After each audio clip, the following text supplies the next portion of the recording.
Hi, my name is Dave Frank. Welcome to my 30-second internet masterclass. I'm coming to you tonight live from Hari NYC, which is a swinging jazz yoga studio in the heart of Manhattan. Tonight, I'm extremely grateful to offer you the fourth and final part of our four-part beginning jazz improvisation series. Tonight's class is called Passing Fancies, Using Chromatics. This is a technical class for serious musos that is intended to be used after completing parts 1 through 3. Part 1 focused on an intro to chord mapping and chord scale theory. Part 2 explored ways to improvise on the basic chord progressions used in jazz, up to improvising on a complete tune. Part 3 explained various ways to use arpeggios and extensions in your lines. And Part 4 will outline 3 basic ways to add chromatic passing tones to your lines to make them sound hipper and cooler. Taken together, this 4-part series can offer to aspiring improvisers a complete basic curriculum to develop the ability to improvise great lines on jazz standards. Tonight's class will be the most technical of all 4 parts of beginning jazz improvisation. But I think if you take it slow and go step by step, you can get a lot out of it. We can define chromatic tones as non-diatonic tones placed in your lines, generally a half step away from a chord tone. The most common formula to use when you start adding chromatics to your lines is to place the chromatic tone on the upbeat of the measure and the chord tone on the downbeat of the measure. Much more about this later. The first 3 basic ways to use chromatics in your lines are from below, from above, and the button hook. Chromatic tones are the chocolate chips in the cookies of improvisation. Using chromatics will spice up the sound of your line and add a bit of necessary tension and hipness to your sound. Chromatic tones are cool, babies. Let's explore some concepts and exercises that will allow you to add chromatic tones freely into your improvisations.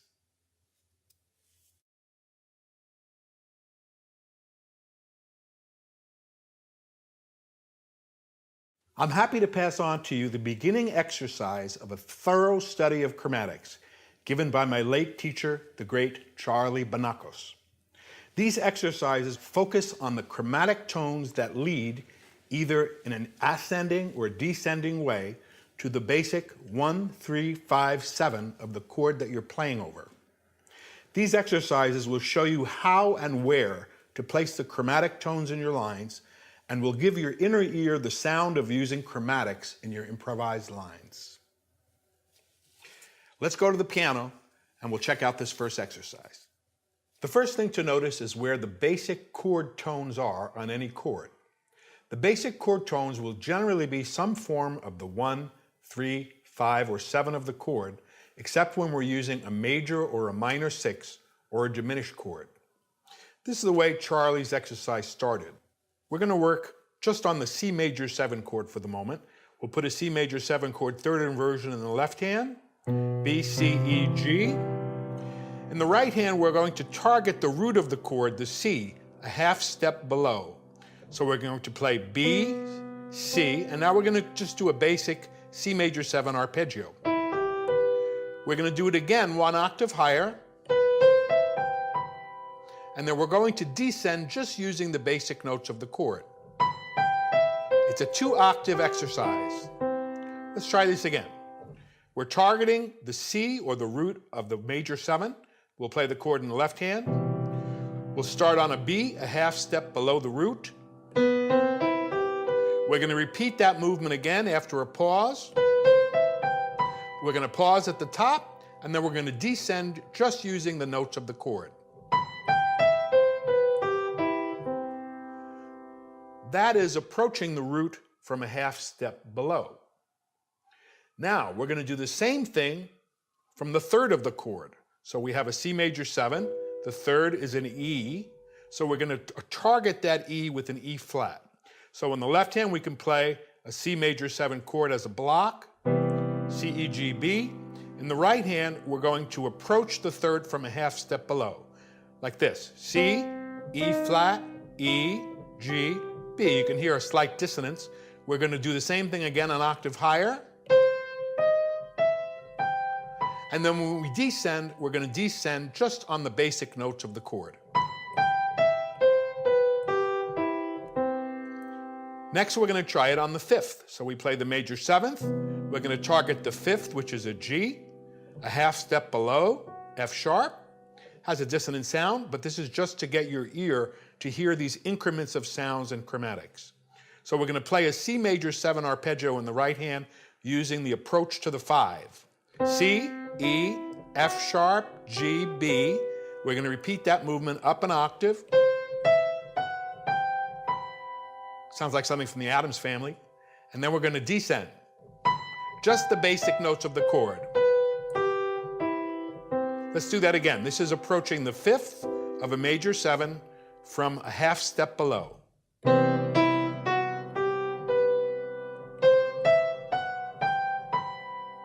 Descend along the basic chord. Now we have one more. We're going to approach the seventh, which is the B, a half step below, which is going to be a B flat. We'll play our chord in the left hand. Now we're going to play C, E, G, B flat, B. Interesting sound. Repeat that. And now we're going to descend with a basic C major 7.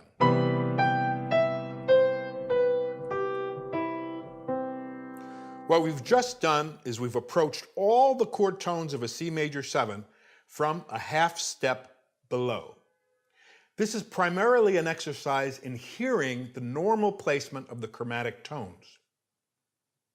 Now we're going to repeat the same exercise. This time we're going to use a half step approach from above to each of the chord tones on a C major 7. We'll play the chord in the left hand.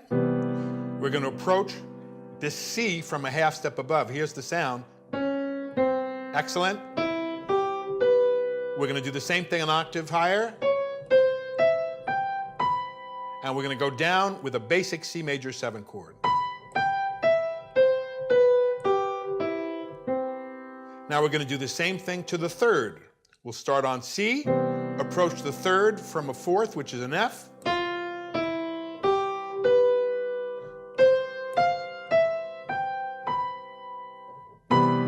Descend along the basic chord. Now we're going to do the G. Get that chromatic tone. La, la, la. Very creepy.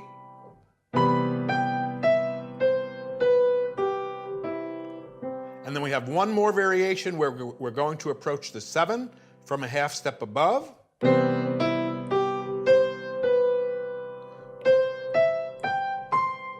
And then we're going to descend the basic chord.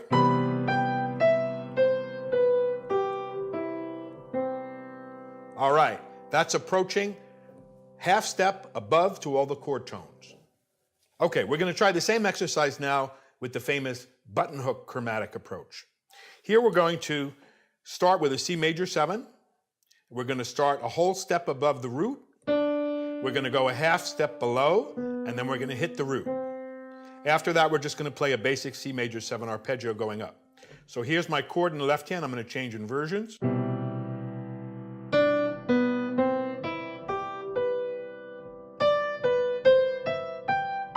And then we're going to go down. You can use your ear to decide exactly whether to start or go a half step or a whole step above or below. Just as long as you choose one variation, one variety, it'll be fine. Now we're going to do the third of the C major 7, the E. We'll go a half step above, half step below.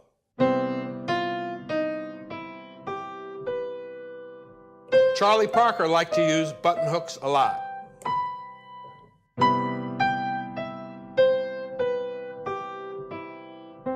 Now we'll do a button hook on the fifth. The fifth of a C major 7 is a G. Let's go half step above, half step below, and then hit our chord tone.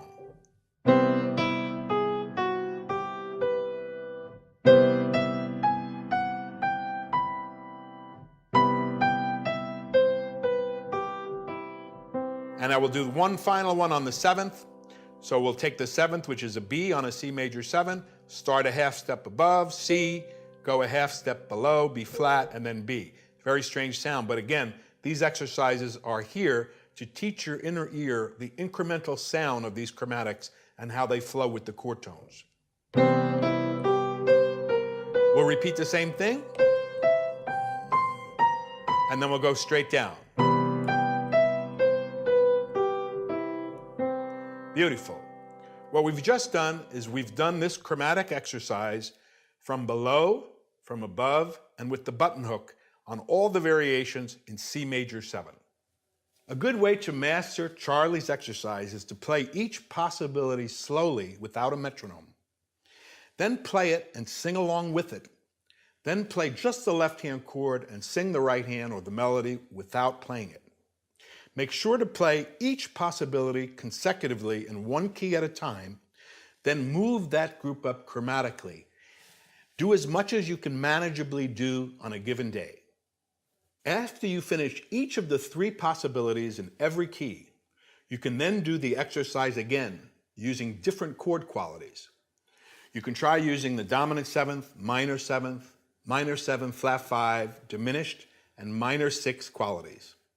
If you go bonkers, do fewer keys per day. These exercises are amazing ways to get your inner ear to dig the sound of chromatics. Take it slowly and steadily. All of this is just the beginning of Charlie's amazing exercise. Doing these exercises are about as much fun as watching paint dry, but they work really well to incorporate the sound of chromatics into your inner ear.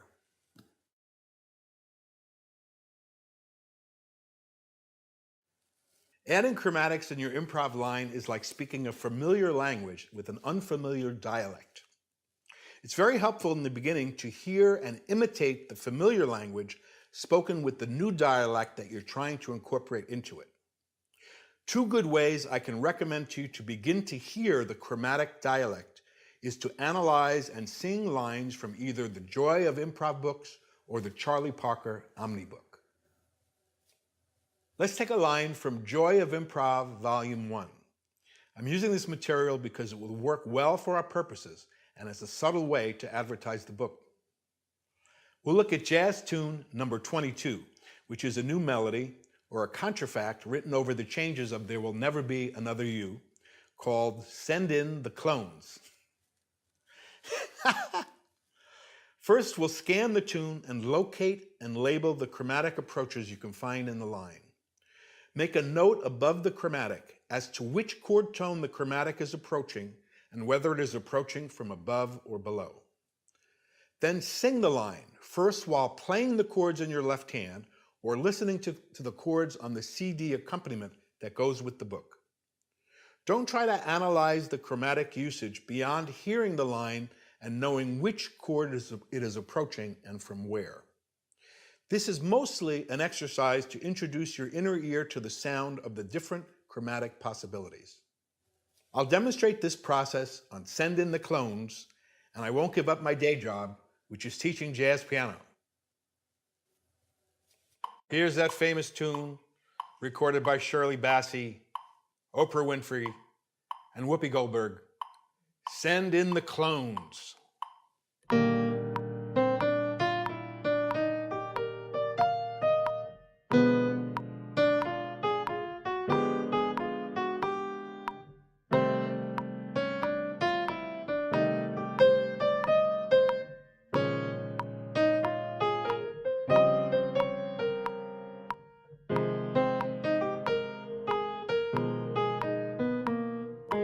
Just notice where the chromatics are and listen to the sound.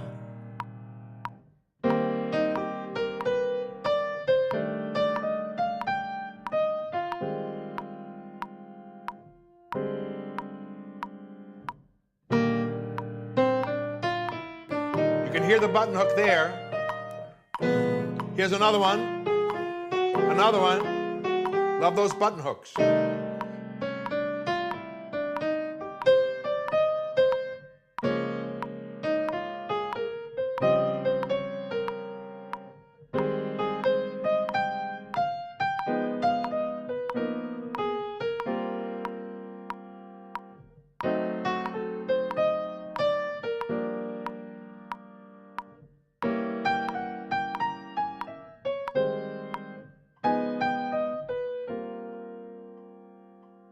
So first you can play it just to get the sound of the chromatics, then play and sing along, then play the left hand by itself and sing the right hand.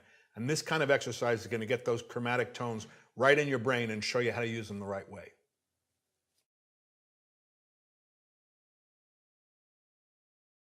This chromatic stuff is the trickiest part of the first 4 videos that we've covered in the beginning Jazz Improv series. It's not too difficult, it just takes a little time to smoothly locate and incorporate the chromatics into the type of lines that we covered in parts 1 to 3 of this series. One general semi-rule to keep in mind is that in the beginning we will often use the chromatic tone on an upbeat and the chord tone on a downbeat. Once you can hear it this way, you can try reversing this basic approach and put the chromatic tone on the downbeat and the chord tone on the upbeat for a wackier sound. Thelonious Monk comes to mind. That's pretty wacky, man. First, try improvising over the 4 basic chord progressions that we studied in part 1 of this series slowly, without a metronome.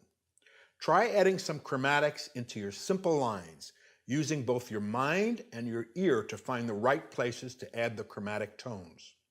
Try adding some ascending, try adding some descending, and then try the button hook. This will work. I'm going to improvise some basic lines over a 2-5-1 progression in C major, and I'm going to put some chromatics in, hopefully at the right places. When you do this, you can do it first without a metronome, and then you could add a slow metronome when you feel more comfortable. 1, 2, 3, 4.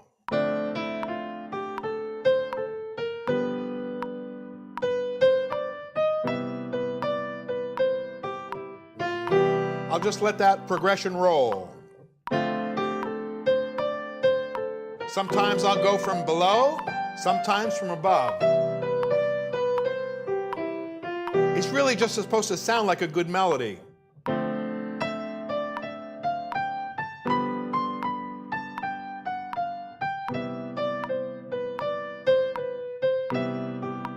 Three, 4.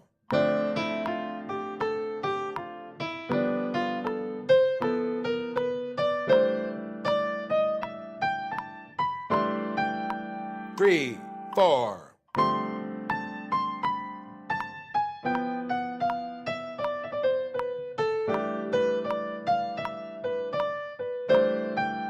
Let's try one more in this progression.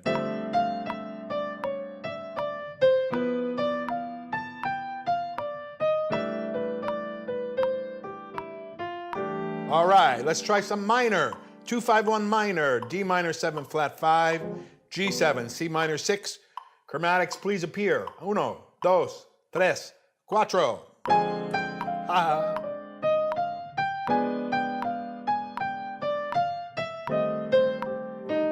I'm thinking of the chord tones, and then I'm approaching them chromatically a little bit.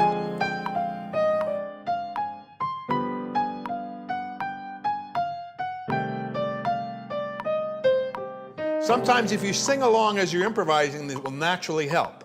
Ba ba boo ba da ba do ba da dee ba da boo dee ba dee da do dee da do boo be da. Barry Manilow, look out! 3, 4, 1, ha ha.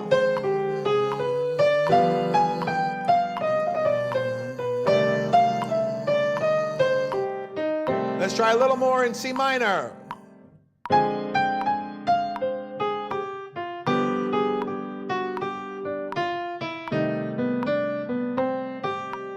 One, 2, 3.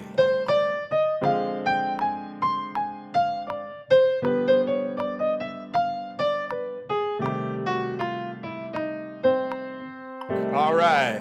Before I leave this segment, I'd like to show you one more thing, and that is the difference between lines that have chromatics and don't have chromatics. First, I'll try improvising over a basic 2-5-1 progression in C major without using chromatics.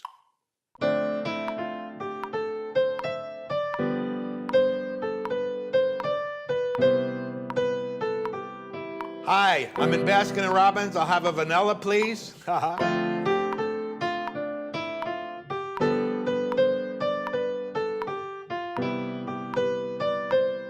Okay, now we're going to add some chromatics and you hear the difference. Remember, the chromatics are the chocolate chips in the cookies of improvisation.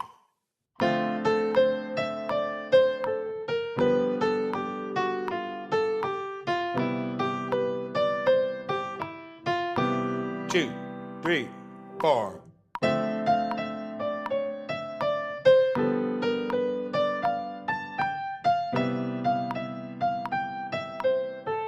Let's try one or two more, going for chromatics.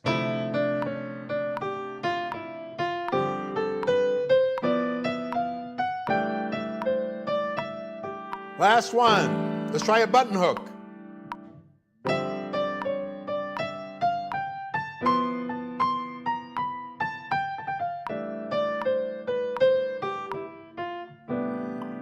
Okay.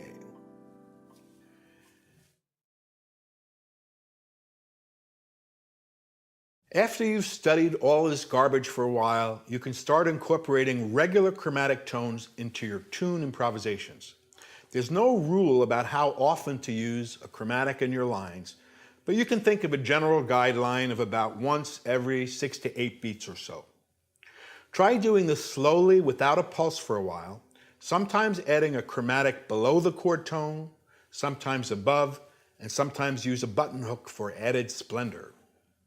Remember when improvising that the idea is always to create a nice new melody over the existing series of chords.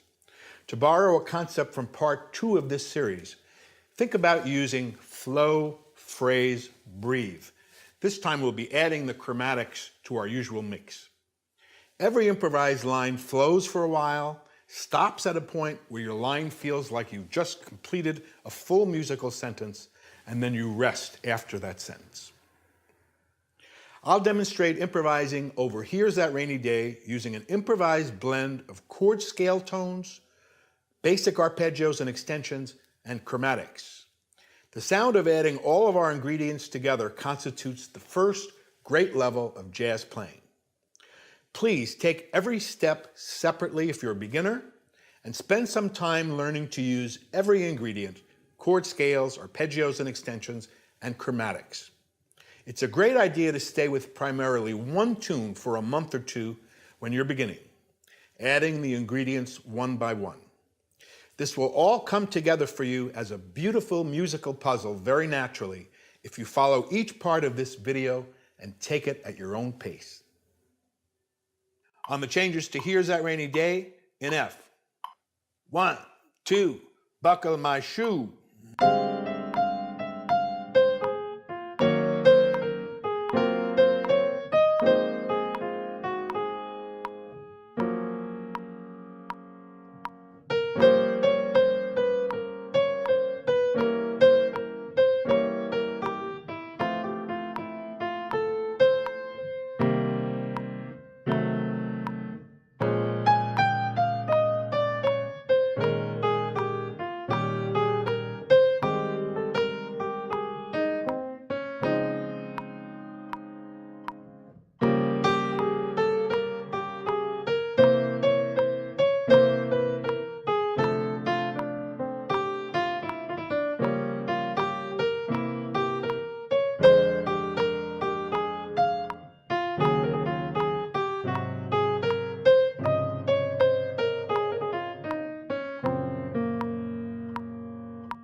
I'd like to thank my technical team, Gita Black on video and Daryl Bornstein on audio for their help in putting this video together.